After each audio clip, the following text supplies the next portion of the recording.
named DJ Resident, who was the radio station, the school radio station DJ. First time I ever been in a radio station in my life, and I was like, yo, this is the coolest thing I've ever seen in my entire life. He was our idols, like the lower thirds was our idols. Like I remember we used to be like, yo, the lower thirds is outside freestyling, let's go. So then we'd go out there, and then like everybody be cool. And so we just stand there and stuff like that, just to be on the scene with them. So it was their dream, Knife and Urel's dream, to be producers also for the lower thirds, along with DJ Resident. So, you know, that went on for a little bit. And then Omatati came to the room, and they were about to have a show like the next week, and then the flyer came out. Urel and Knife thought they were part of the crew, and it had everybody's name on it except for them two. And then Urel was just like, you know, I guess that's just what it is. And Knife was mad. I remember that. Omatati and Knife had like an argument for like 45 minutes.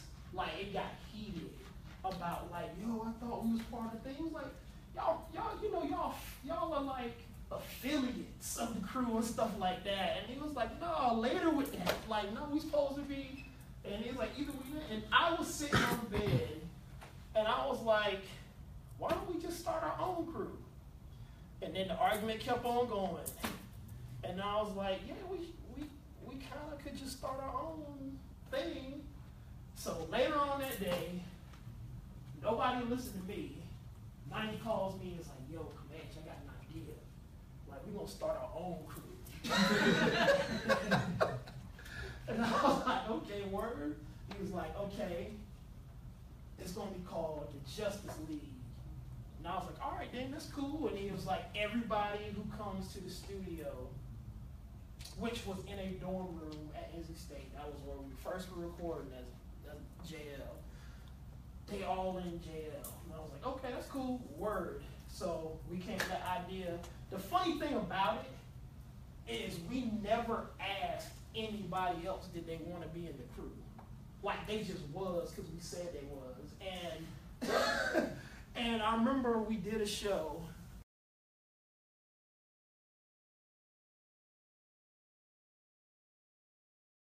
We didn't try to sell music, anything.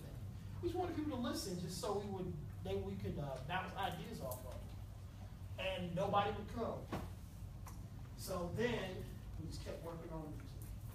And then we just kind of like disappeared off the scene for a while. And then we started doing shows around town, and people started getting into our live shows. And then people were like, yo, like, this is dope. Like, when are y'all coming back through town? And we're like, I live here. Like, there ain't no coming back through town for me, you know? And they were like, because cats didn't know, because you got to understand this time. I mean, y'all heard a sample of, you know, the Hands High song. Like, that kind of soulful type thing, like, that was not really in at that time. This is the late 90s, and it was a whole bunch of Rough Riders. I don't know if y'all remember. Y'all familiar? Y'all heard of DMX and Ja Rule, which Murder Inc. and all this stuff. It was just a whole bunch of, like, keyboard, computerized sound and stuff that was what was popular. But our soulful sound, it was like they just thought we were from somewhere else. And we were from right there. And we just kept building and building and building. And then one day, I guess the first big name, are y'all familiar with Questlove and the Roots? Yeah. So Questlove was the first person with a name, you know, that heard our stuff and really started saying like, yo, y'all gotta check these people out. He just kept co-signing. And I was the first one, once the Justice League was founded, to put out an album. I put out my first record in 2000, and the way I put that out is I honestly missed a bunch of meals. Like, that's really what I did. Like, I ate very little for an extended amount of time to save money. And I just had to build and build. And then because Urel graduated, we didn't have the studio anymore.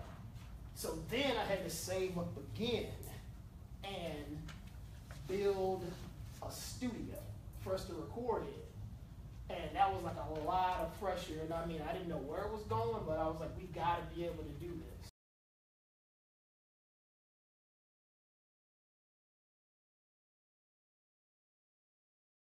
And they're like, yo, like, how can we, like, this was the price we wanted, but we were like, how can we get, like, a monitor? Like, nah, this is a compact. That's not going to work.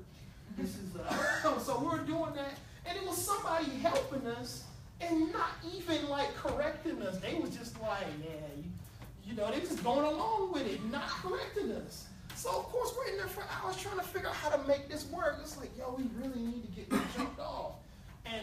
And it's crazy because somebody must have figured out what was going on.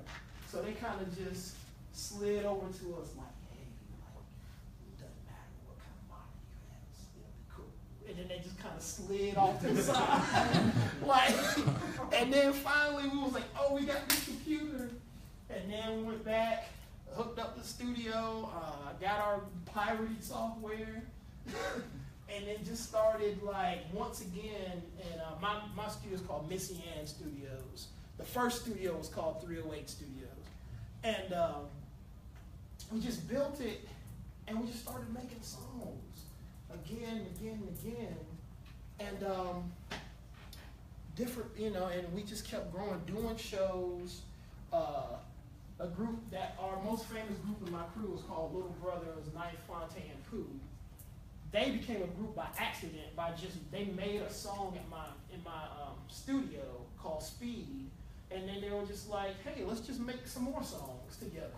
And then they just kept doing it, and then they just became a group. They were never meant to be, this is what happened. So that took off. I put out my second album, different things happened, and then Knife gets a call, and somebody said, Jay-Z is interested in hearing some beats. So, him and his wife get flown up to New York City to Baseline Studios. He plays some beats for Jay-Z, and he's like, okay. So he said, here's a sample, make a beat out of that. So, Knife sit down, makes a beat out of an R. Kelly sample. And that song, Threat, came out, and that was on his Black album.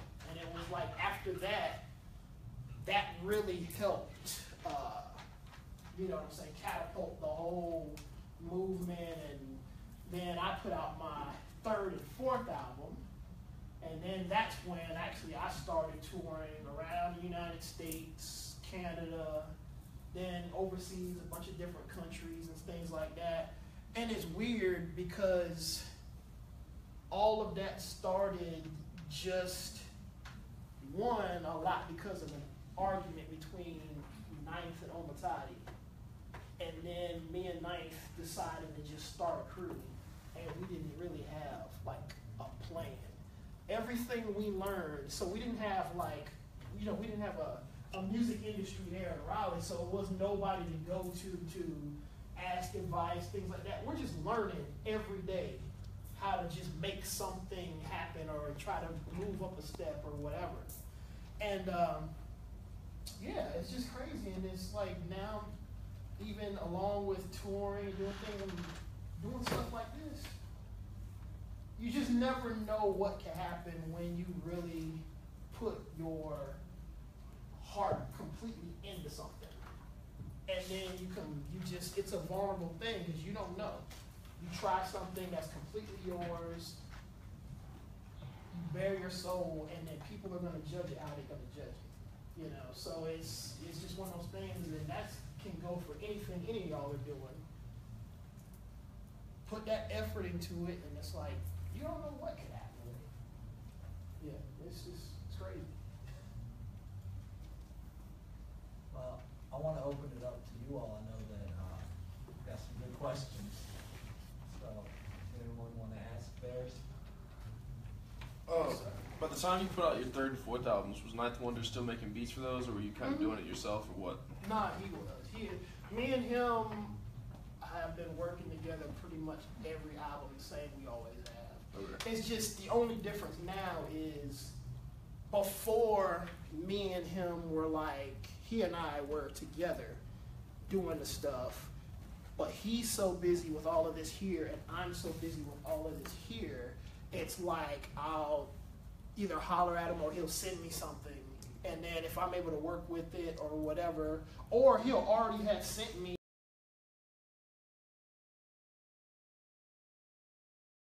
Nice.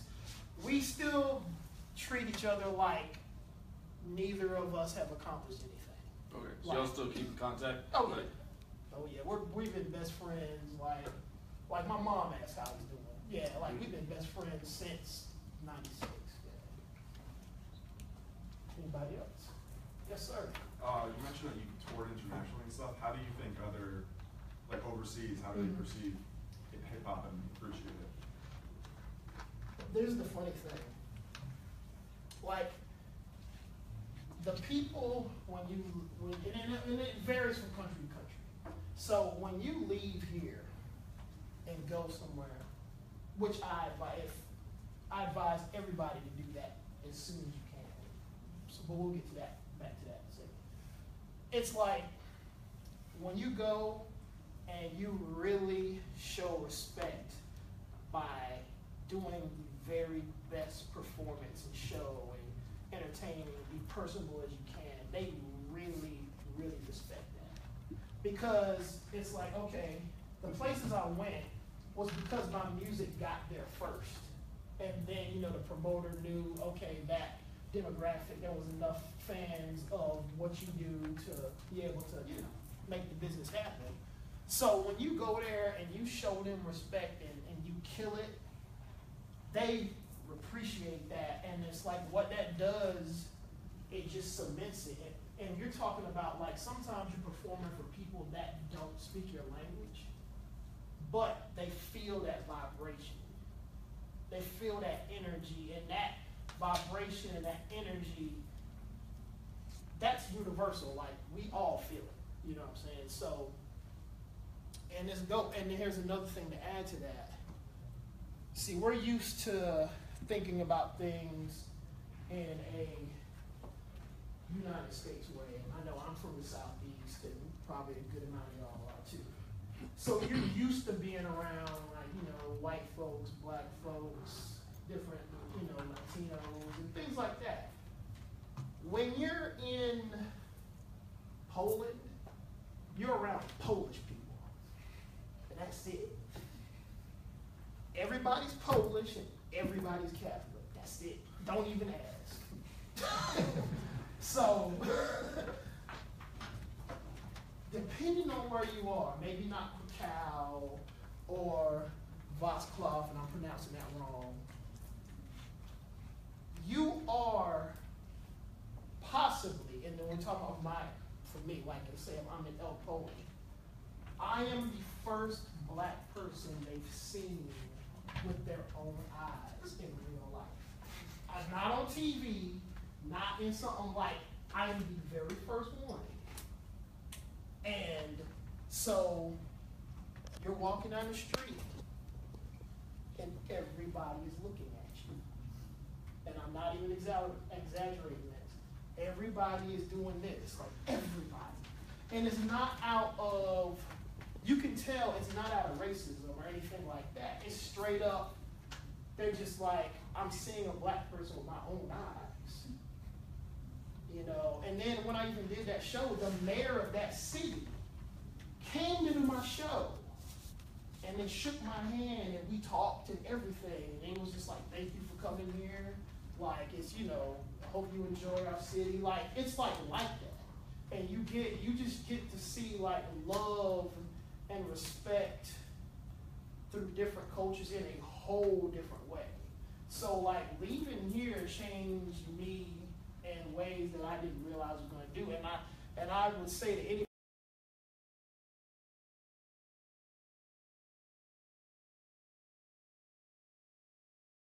honestly, yes sir. How'd you come up with your name?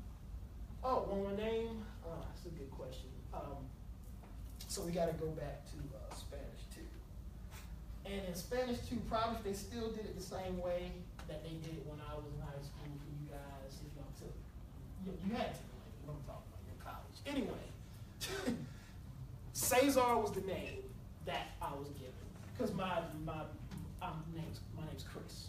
So Cesar was the name I was given, and every time I heard the name or said it, I thought of scissors just because of the S sounds in it. So one day I was thinking about life, and I was like, okay, but I wanted to really simplify my thought of life, and I was like, okay, so life basically is you come into a crossroads, and at that crossroads you got two paths. One path what you want to do, and one path what you need to do. And as we know, a lot of times those two things are not the same thing. So I was like, okay, so I'm at crossroads being cut down into two paths. And then I was thinking about like Eastern philosophies and things like that. And I was thinking about power and peace. And I was like, okay, so I need to find a power and peace to be able to make the decision when I'm being cut in those two paths. So I was like, I need to find a common power and a common peace. And then I was like, oh, well, power and peace are referred to as chi. So I was like, okay. So Cesar could be me coming to the crossroads and being cut between two paths. And then common chi, finding a common chi to make it work, or Comanche, playing on words, is how I choose the right way to go. So Cesar, Comanche, just a whole big play on words. It's a good question. Anybody else? Have you listened to Kendrick's new album yet? I joked last weekend before the state. It was right after Pimp a Butterfly came out. It was, you're right. I saw Ninth has some beats on there, at least one. Yeah, I know he has the one at the end. Really, I haven't. I have not got a chance to. I hear and see people debating about if it's a great album or it's not great. I don't know. I've never heard it. What do you think? How do you feel about the album? I'm a not the biggest, but pretty huge Kendrick fan. I think it's really good. It's not like conceptual like some of his past albums, or maybe I haven't like found the concept yet, but I like the sound a lot. Like just like the tone he was going for. Okay. So what did you think about the and I mean I'm not gonna tell him, but what did you think about the beat that the song that Kendrick Knight did? You think that was a It's Duckworth. Yeah, no, I liked it a lot. I think it was a good outro. I like good Okay. that song, yeah. Cool. Well, good. Good. You still got it. It was one of the better beats on the album, I think. Oh, you think? Okay. Yeah. Okay. I can dig that. Nice. You can tell him to hit me up if he wants to. All right. Tell him I said that. All right. We'll talk after the. Yeah. Yeah. Okay. So, I have a question. I know I'm not in 9 times has bosses. So to me, you would think like, okay, so originally this music was something that was liberating minds, something that was empowering people. And of course that still exists, but we're talking about what's the light is being shined on now. If you work somewhere, and you work at Clemson, and y'all teach something that goes against, we'll just say, Clemson's agenda, I think y'all would get fired, wouldn't y'all? Like if y'all did something in here that was against Clemson policy and against what Clemson was about, y'all would have to pay some kind of penalty for that. Okay. So then we go back to rapper A. So if they're continuously putting out these records that, it's more than that just going on, then you can come to the conclusion that that is the agenda of the company that rapper A works for. So therefore, if back in the day, people were, because we'll just use black colleges for example, like in the late 80s, early 90s, HBCUs enrollments were up, like way up, as far as people, going to college and then things like that. And that was in the height of music that was empowering people and enlightening people. So now we're going in this other turn, and not only do I think that's what's happening, but I personally think that's exactly what these companies want to happen. That is the agenda, exactly what you're saying. Because the music and the vibrations that we put out to people, that still goes in us and that affects us. And you notice a lot of things, and I know a lot of y'all see the news and pay attention to current events and see, it's not saying that there wasn't stuff always happening, but you've noticed that there are these divisions that are coming very, very, very obvious in our culture. In the United States, becoming super, you either go this way or you go this way. So all this comes into play of, it used to be about unifying people, but now it seems the agenda is to enslave the mind, tear people down, become misogynistic, all these different things. And that's what's being shined, the light shined on. So nothing happens on accident. I'm just letting y'all know that right now. Nothing happens on accident. Any other? But that's a very good question, though. So how far from the pill and the peanut butter? Mm-hmm. How far has hip hop shifted from that original, if at all? How far has it shifted? Hip hop hasn't. Rap, that is the light is being shined on, has.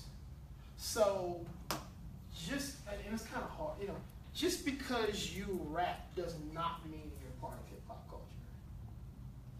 And that's the thing, because for example, and this will even answer your question, the heads of these record labels back in the 70s and 80s and early 90s were all older, really older. They were in their 70s and 60s and things. So you got these kids rapping, they didn't hear it.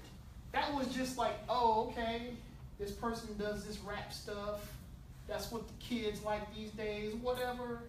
Y'all just do that, okay? So those people died off, and their kids now are who runs these labels, and they grew up and they understand it. And they understand that when you have anything that is a artistic expression, if all you guys are truly expressing yourselves, I can't control what you put out as far as anything, a painting, a sculpture, anything, because it's your true expression.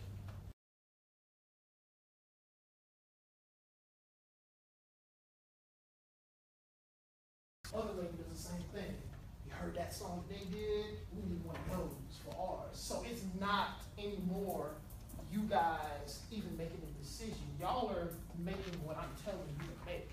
Or if you don't, guess what? You're signed to me for 5 albums. But that only counts if I even put the albums out. So you could be stuck in a deal for the rest of your life and you can't make money. You can't make money. You can't make money. Y'all got kids, y'all got families and things like that. Because nothing comes out unless I say so. If I don't like it, it doesn't come out. Or not like it. If it's not fitting my agenda, it doesn't come out. So therefore, that I've got you signed on the dotted line, you're not going anywhere. So either you starve or you do what I say. Those are your two options. Oh, I'm sorry, I didn't even know who. Okay, what do you know? Okay, so based on what you were saying there, do you think that the music industry is gonna continue to change more positively now that more artists Chase the Rapper are releasing music independently?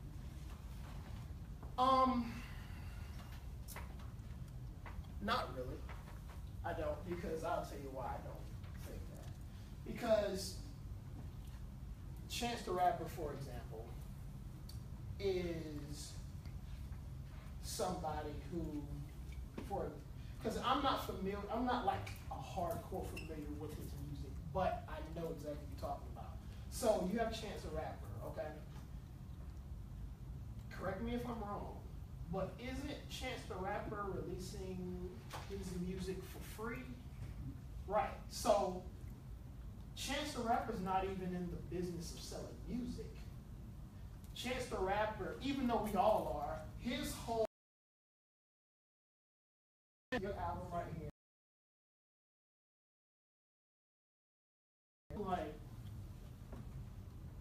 I don't even know you, but Chance the Rapper, who I see in candy bar commercials, albums for free. Why am I gonna pay $10 for yours?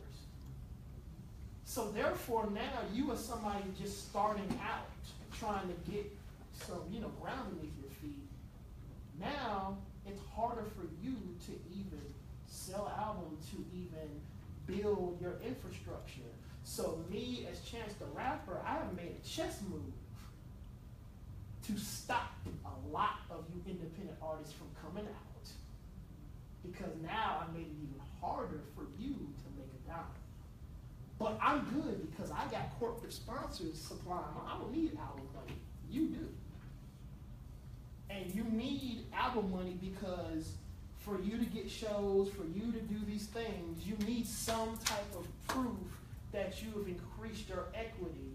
A pat on the back is not gonna do it. You see what I'm saying? So, and it's not just him. I think Don't Run the Jewels release their albums for free also. I think so. The last one they did at least. Right. It was just they just put it out, right? Yeah, and it was it just came like, out on iTunes, but before that they kind of like they put it out for free. right. So